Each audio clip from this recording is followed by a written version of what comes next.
الرجل المشققه، الرجل اللي محتاجه تقشير، لو عروسه بقى وقبل فرحك ومزنوقه وعايزه تظبطي رجليكي وتبقى بالظبط زيها زي رجل البيبي، الحل بقى هيبقى في حاجه واحده بس.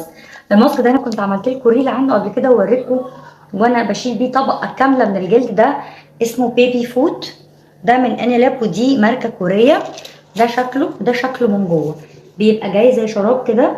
ده شكله تمام، بيبقوا اتنين، تلبسيه ساعتين تلاتة وتلبسي فوقيه شراب بس عشان ما يتزحلقش من رجليكي، ورجلك تبتدي تقشر في 3 ايام بالظبط. دي تشيل طبقه كامله، كل الجلد الميت ده بيتشال تماما ورجلك فعلا بتبقى زي رجل البيبي. بعد كده بقى عشان تبتدي تحافظي على النتيجه اللي انت وصلت لها، شايفين الشراب السيليكون ده بتحط الكريم المرطب للرجلين ويتلبس فوقيه الشراب السيليكون ده وفوقيه شراب، ونامي واصحي وشوفي شكل رجلك هيبقى عامل ازاي. اي حاجه مرطبه عندك، كربامايد، كريم مرطب